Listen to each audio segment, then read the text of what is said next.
out of everything that you've experienced, all of the positions you've had, what is your vision for media? Oh, it's such a loaded question because even the media executives and professionals working in the industry pose that question at roundtables every day. Where are we going? What is the vision? Whether it be from a business perspective or a content perspective. That question is posed every single day. And it is a large one that has to be unpacked because you have to first understand the landscape of media and what that entails. And as you know, as well as I know, social media just came in and shook up the entire industry. The digital space just came in and shook up the entire industry. But my vision would be more of a traditional,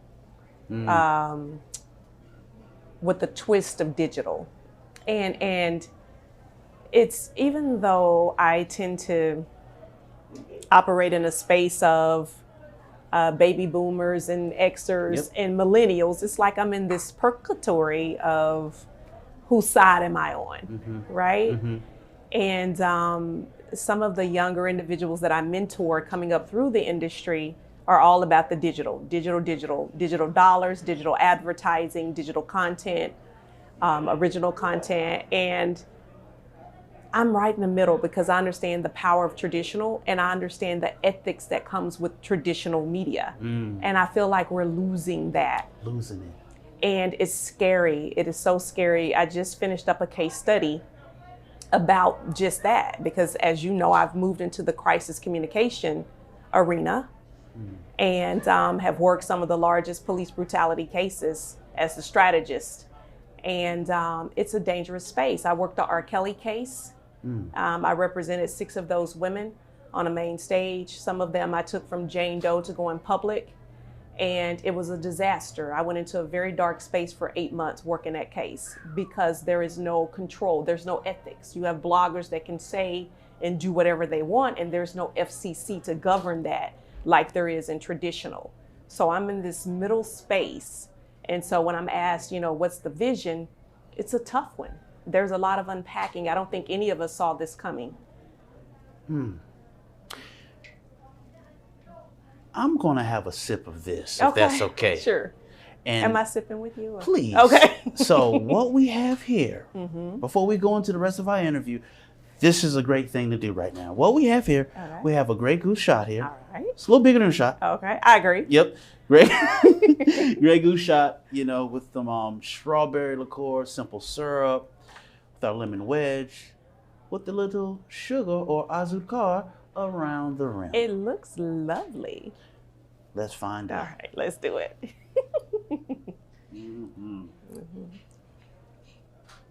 Okay. That's bomb. It is. .com. That is. Yes, it is. That is bomb. And his most interesting part, your drink is coming later. The Fox. Yeah, darling. That's good. Yes, it is. Thank you. My pleasure. Being that you are one of Dallas's most influential women, do you feel that there is a ponderous weight on your shoulder? Oh my God, yes. Yes. It's a lot of responsibility. Leadership requires a certain level of integrity. And anytime, there's such a lack of integrity around us every day, all day, that it's difficult to maintain a level of peace mentally. Because when you are operating at that level and you carry a title like that, you want to make sure you get it right. But a lot of times it feels like everything around you is so wrong. And so you're going to stick out, right? And you understand the cancel culture. Yes, ma'am. Yes, ma'am. We see what's happening with Chappelle right now. And so it's all of those thoughts that run through my head every day. But to be honest with you, my friend, it's just sticking to the core values, integrity, service before self and excellence. And I wake up and I repeat that every day. A few times when I'm driving to different meetings or whatever, dinner, I just constantly pour that back into myself. Okay. You spoke about leadership. What does it mean to lead from the front? Example. I mean, just to plainly put it, leading by example. Okay. You know, showing action. Leadership is an actionable item. Bossing is another lack of actionable item. So I think leading from the front is more an action, display of action. But I also think that with that, leading from the front, there comes the responsibility of passing the baton.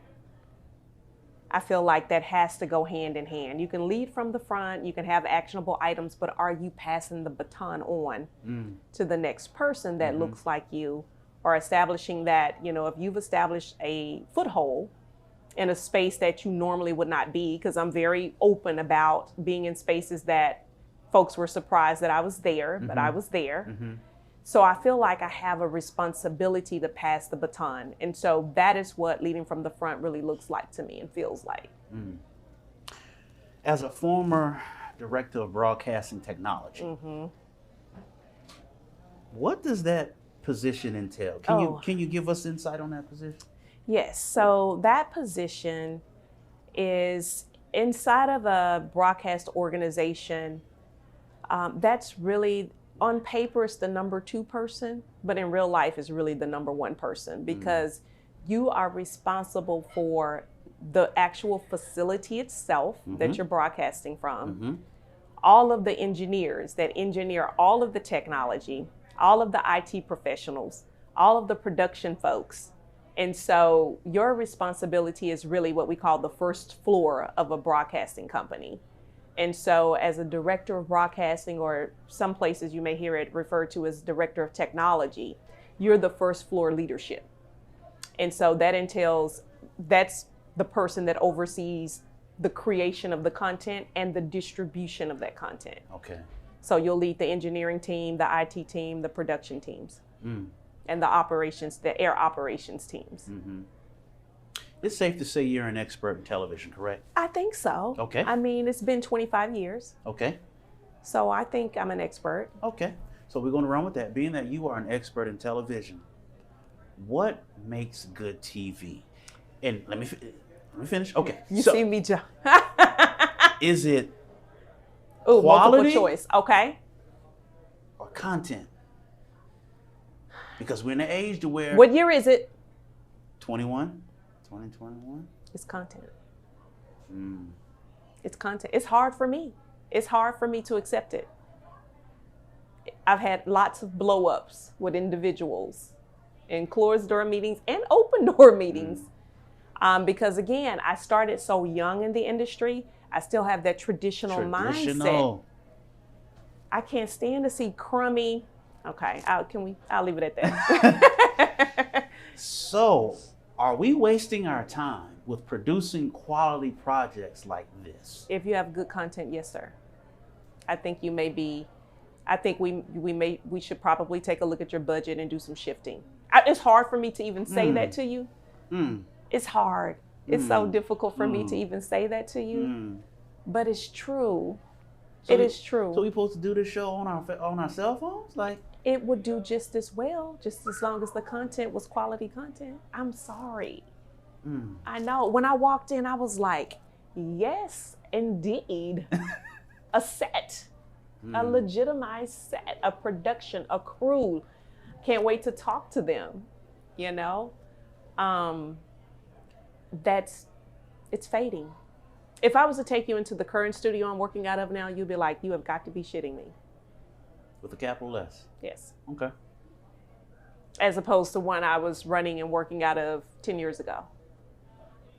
I come from the old school, right? I'm big on tradition and all that good stuff. It's very hard for me to grasp the concept of shooting a show on a cell phone or quality that mirrors video from a cell phone. Right. I watched, I was at my cousin's house the other day. He was a small little quick store.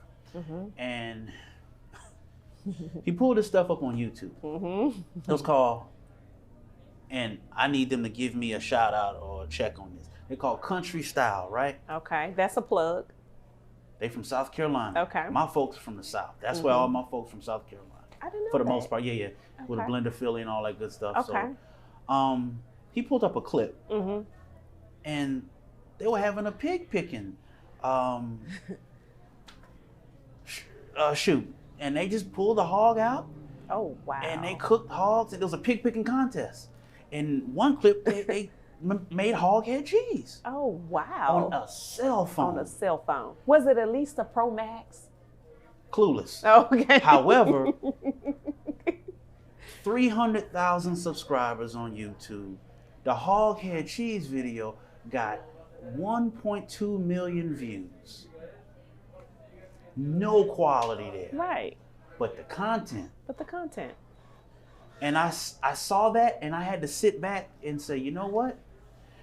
You might have to go back to the drawing board, because due to these cell phones and how technology is at our fingertips and everybody's a cameraman now. And the expectation of the audience. Their expectations are not as such anymore. You know, I was used to working with multi-million-dollar budgets to put on a 30-minute newscast. Not anymore. You see what happened with the pandemic? We did news from home. The meteorologist was in the freaking backyard with a selfie stick and a ring light. The news from home was kind of dope. I ain't gonna lie. Like, I was seeing people in their homes. I was like, oh, this is comfortable. I was cringing. I bet you was. I was like, the lip sync is off. Oh. I mean, every little thing I was picking apart. His mic is drifting. There's a delay. What does it look like on Spectrum? What does it look like on Dish? Oh my God, what are we doing? No one cared but me. How can we save traditional broadcasting? I think there's a resolution to everything. Jeez. And if you need to call me next week to give me the answer, I'm okay on that. But we got to find this out. The broadcast leaders don't have an answer. And I'm talking major media companies, like the largest in the nation. We don't have answers. I work for some of the largest media companies, and we've been having these same conversations for years. And in every DH meeting or C-suite meeting, the conversation is always around how do we not save traditional media, but how do we grab the digital audience and bring them to traditional? And I guess, for lack of better terms, that would be the save. We have to go where they are. We're like, where are all the viewers? Where are they? Well, we know where they are. They're on TikTok, YouTube, Facebook, Instagram now, because they got reels. Like, so it's like we need to go where they are and bring them to us on traditional. So it's been this constant think tank on how to translate. And the traditional buyer, you know, it used to be 2554 was that demo that sales leaders would go after for broadcasting dollars. It's not that anymore. It's 18 to 34. I think I'm low-key in my feelings right now. I know you are. I hated to do it. But it must be done. Yeah. You know, fact over fiction, you know, reality over everything. Interesting. So my question is, where do we see minority radio and television in the future? How far in the future? What year is it? 21, 5 years from now, because a lot happens in a year, so let's say 5 at the most.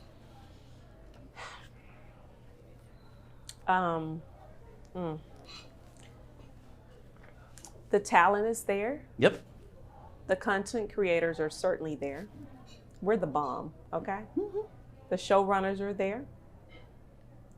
The talent is there. The money isn't there. And so right now, I'm a huge fan of the Black News Channel. I don't know if you're familiar with them. I've heard. And I think it's safe to say they may be leading the charge as far as Black media right now. And so I'm hoping to see, and they've been creating some additional verticals. And I'm hoping, because right now they're broadcast and they've created some digital verticals, I'm hoping to see some original content creation come out of there, as opposed to just hard news and some feature stuff. I'm hoping to see some original content creation in reference to our stories. I'm really pushing hard for that network, because where else are we going to go? And I mean, Netflix got their Black Lives Matter section, right? And I think maybe Amazon or someone else did it, Black Cinema or something. So they're creating some spaces, and BET has their digital vertical and some other stuff. But the year is 2025. We should be a lot further along. I shouldn't have to search for it. It should be in abundance. And so one of my long-term goals has always been to play in that space. So I did create my own production company, film and production company. And we produce all content around social justice. So it would be all documentary, docuseries, unscripted TV. Because I feel like there's an audience for it, and no one has given it a permanent home. It's just kind of peppered in. I don't like that. I say we continue to make high quality production. However, we really focus on how we distribute it and go where the viewers are at. Right. And we might have to cut our shows down in time. Instead of it being widescreen, we might have to go to portrait mode. Like, it's things you really... There's ways to do it and not sacrifice so much of what this thing is, the fundamentals. That's what I'm talking about. We can't just throw the fundamentals in the garbage. Right. We have to find a meeting point. Yep. Because at some points, if you just completely dump quality, I think of it as a business leader in the industry. I have to think about it from a business. I'm cutting jobs. What about my animation guy, my graphics guy, Come on, my color correction guy? Come on. That matters. Those are jobs. And a lot of minorities are in those jobs. I'm not in the business of cutting creative jobs. These are crafts. And so from a business standpoint, we have to safeguard that too. As a business leader, we have to think about those things. So we can agree that it is very important to empower minority television and radio. Yes. And on top of financially supporting minority television and radio, what are some other things we can do to empower? Folks like you and I who have experience, it goes back to, what does it mean to lead from the front? Pass the baton. We need to be applying for these adjunct professor roles in these universities. We need to get inside of the community colleges. We need to write curriculum from the tech side to the production side to the content side and the talent side. We have to teach. We're educators. Whether you want to be one or not, you hold institutional knowledge. So you have a responsibility to the people that look like you, that are coming up in the industry. And so that is top of mind for me. And I'm extremely passionate about that. So creating those type of verticals, maybe partnering with other nonprofit organizations that may not have that niche market. There's so many young individuals that don't even understand what it takes to put on a production like this. They see you and I and they think that's it. That's the end of the road. No, there's 5 or 6 other people in the room with us right now. And those are positions that they may not have thought about or been aware of. So it's our responsibility to make sure they have that level of awareness and know that these things exist and how far those roles can take them and what they can morph into and grow into. And that goes back to that defining what it means to be in leadership and leading from the front. It's that passing of the baton, that institutional knowledge, That's that right. legacy knowledge, and passing it on and passing it down. That's right. Wow. Dr. Fox, you are everything. You are everything. And we thank you for being you. You're welcome. And this part of the show, Mm-hmm. we are going to go into celebrating you. Okay. We have a drink in your name called the Fox. I can't get over that. Yeah. So are you ready for the Fox? I'm ready. Awesome. We also got some amazing chicken from Fogo de Show. Mm. So we'll have a little sip, Okay. maybe try some of that chicken, Okay. and let me know what you think. Okay. Inside of the Fox, we have Meyer Lemon Infused Grey Goose Vodka, Fino Sherry, and Cape Corset Blanc Canquina. Served in our little shorty martini glass. I'm pretty sure that's not a shorty martini glass, but that's my little spin on it. Okay. I dig it. Yeah, please dig it. Yeah. So let's celebrate you. Okay, let's do it. Cheers to you, Dr. Fox, for all of your accomplishments, your genius, brilliant mind, your spirit, the contributions, where you came from, where you at now, and where you going. I like it. You know, like you said, you're here for it all. And we need more media contributors like you, more media experts, more people who are passionate about media and that they don't want to see it die. Right. Because this is an art. Everything we're doing in this room, everybody in here specializes in something. You know, so this is an art. It is. And we want to keep everybody gainfully Gainfully employed. employed. You know, and we want to continue to create amazing content and distribute it to the world. That's right. And with you, Dr. Fox, that will happen. I'm here for it. I'll drink to it. Cheers. Cheers, my friend. Well, I'm ready for this. Oh, that's bomb. This is very This me. refreshing. This is definitely me. This is refreshing. This is refreshing. Ooh, It's light. very. It's tasty. It looks cute too. Very. Very much so. And it's not taking my temperature up, so on the other drinks I had, I will get a little warm. Other drinks. Other. Oh, you've been drinking. Kind of, sort of. So now that we've tasted the Fox, Yes. we are going to jump into the chicken board. Okay, let me have one more sip. Yeah, have one more sip.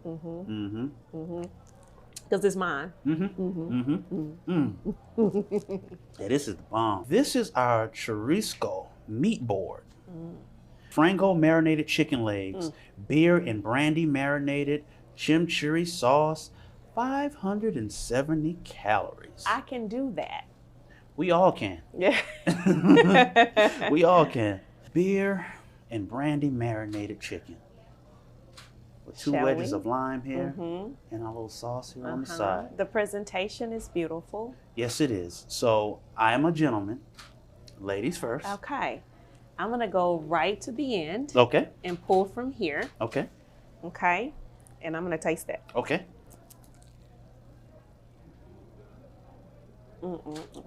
It's good. Okay. Favor ain't fair. Okay. I'm going to join you as well. Smoky. You like it? I do. This is good. I want to see what this sauce do here. I'm just going to drip a little right Can there. you hit me up? Yeah, I got you. Hold on here. Bomb. You need some more sauce? Or you good? I'm Okay. good. I'm good. Okay, just let it soak in there. Yeah, that gives it a different little kick to it. Got a little bite to it now. Yes, it does. Doc, thank you. We look forward to building with you, your team, your organization, and just adding value. Likewise. Likewise. You know where I'm at. And so I'm here for it all. Thank you for having me. I can't wait to go tell all my friends I got my own drink. You got your own. And it only came from members only. Keep that in mind. Right. Tell them. Right. I got to get them together. Send me the verbiage so I can make sure I don't miss anything. Oh, we got you. Okay. We got you. Thank you, darling. Thank you so much. All righty. My pleasure.